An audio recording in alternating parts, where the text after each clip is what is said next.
What's up, YouTube? This is Alex Rose, and today we're continuing the music theory kind of mini series that we're doing a couple weeks ago now. I think 2 weeks ago. It's been taking a while to write this script, but I'm very happy to have it done and show it to you guys today. Some other updates as well. As you see, I got some new artwork up in the back, repping Mad Star Wars like on the shelving units as well. And yeah, I've been producing a lot of music. Follow me on Instagram so you can get regular updates on all that. I have a release coming up, a remix of Afghan rapper Kresnt's In Your Place. You can pre-save that on Spotify now. I'll put the link down in the description. And I also started a record label with some of my friends called Stir Fry Records, so we have a YouTube channel set up for that as well as an Instagram. And we have one other release coming out from J Sturd called New Beginning. So it's a really awesome track. I'm really excited for it. It's a kind of future bass style, dubstep-y kind of style up at the 140 area. So if you like that kind of music, if you like my music, go over there and show us some love by following the Instagram and by subscribing to the YouTube channel. We'll have videos up there soon as well for all the releases. But let's jump right into it. Let's get talking about tone, which is the subject of today's video.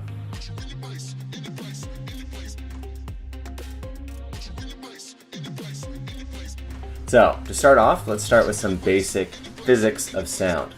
Sound is heard when your eardrum vibrates as a result of air hitting it. The air itself is a wave of compressions. The frequency of those compressions corresponds to the frequency of vibrations of your eardrum. A frequency of sound waves is called a tone. So that's what we mean when we say tone. Something vibrates the air by compressing it, and then that compression hits your ear, vibrates your eardrum.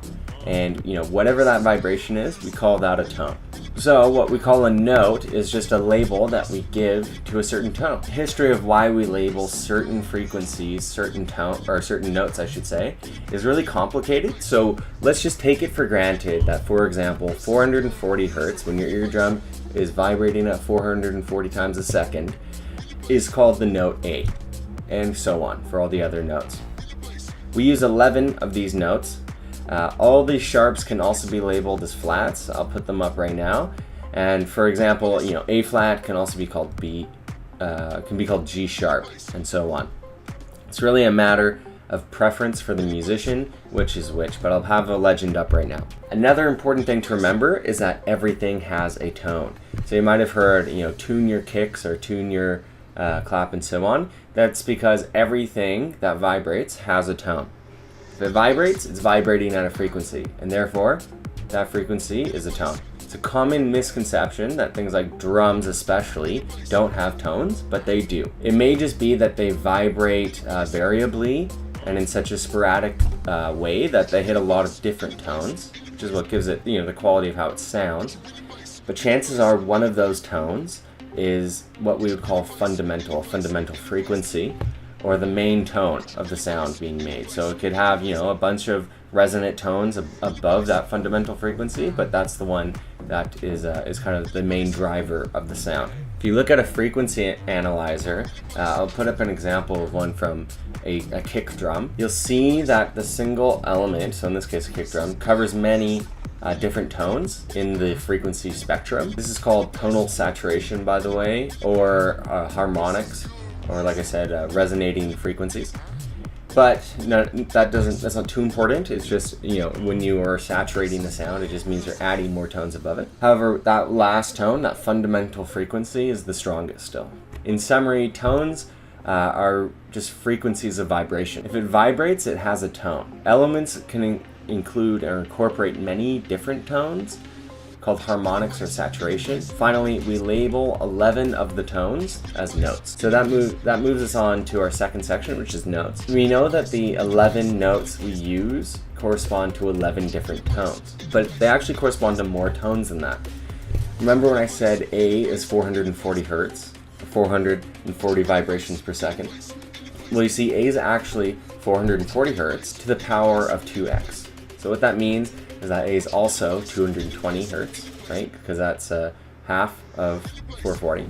it's 880, it's 110, and it's 1760 hertz. While we only have 11 notes, we don't have any more notes than that. We use many more tones. Pretty much any tone from 20 hertz to 30,000 hertz is audible to a human. So those are the ones that we consider important, or that we talk about. And keeping with the example of A, there's actually more than 10 tones that we can use if we want to play the note A. And so I'll list them all out right here as well. The distance between the versions of a note, say A at 440 hertz and A at 880 hertz, is called an octave. Since we go past the other 10 notes in order to get from one A to the next A, right? So we go by A sharp and B and so on. An octave is also defined as 12 notes in order, right? So A, the 10 other notes, making 11, and then A again. This could be A to A, C to C, F sharp to F sharp, and so on. Any note you want, getting from it to its octave will take you through the other 10 notes. Anytime two elements play the same note, even if those notes aren't the same tone, so again, it could be A and an octave above A, that's called unison. In summary, our 11 notes account for many tones. You can find all the tones by doubling or halving the frequency. The interval between two instances of the same note is called an octave. When you play the same note, regardless of tone, that's called unison. Our final subject for today is keys. Keys are very simple to understand. They're just a group of 7 notes from the 11 available that sound good together.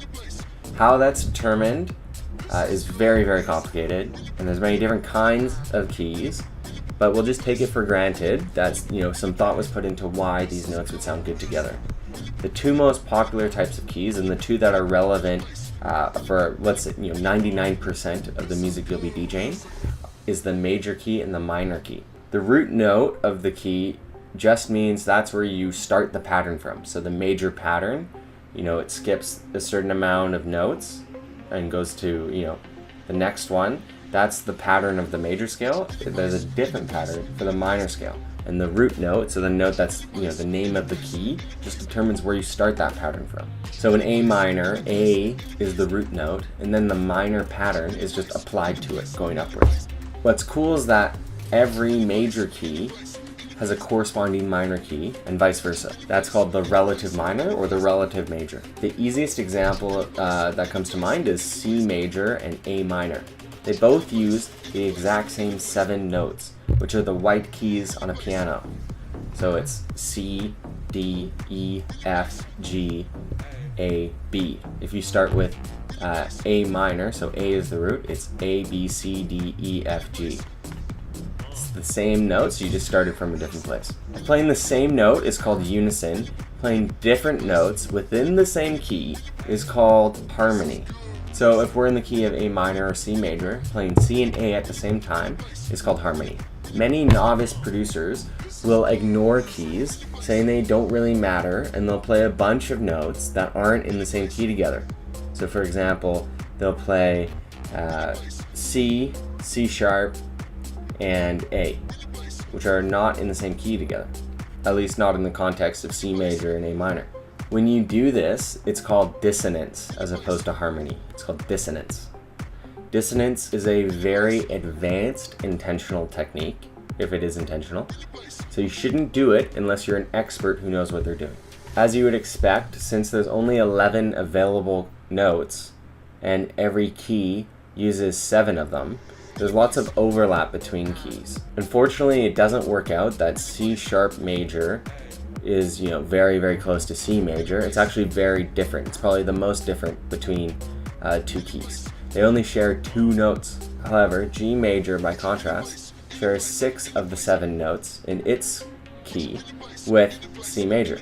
The only one that's different, I believe, is that F is F sharp in the key of G major.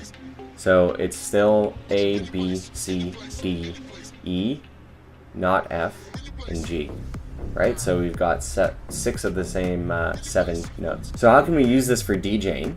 Well, if you look at the Camelot wheel of keys, which is a resource available online, just Google Camelot wheel, or Camelot wheel. It outlines in order around the wheel which keys have the least dissonance with each other. So, like C major to G major, or their equivalent minors to each other. There's very little dissonance between those two. And if you're transitioning between songs while DJing, try to transition only to songs that are in the same key, in the minor or major relative of the key you're in right now, or have the least dissonance possible. So just one key away, max 2. Another way to apply this is making mashups.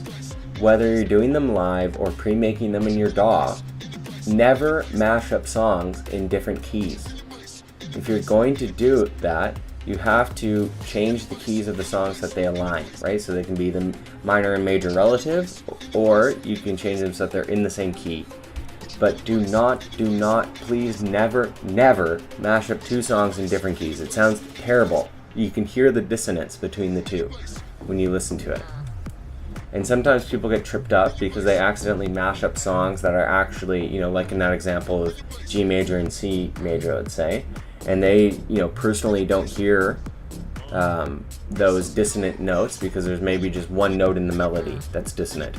But trust me, people with trained ears will hear it, and it will, make their ears bleed, basically. So really pay attention to that. If you want to use 2 songs that are that close in terms of Camelot scale, it's easier to change a C sharp major down to a C major.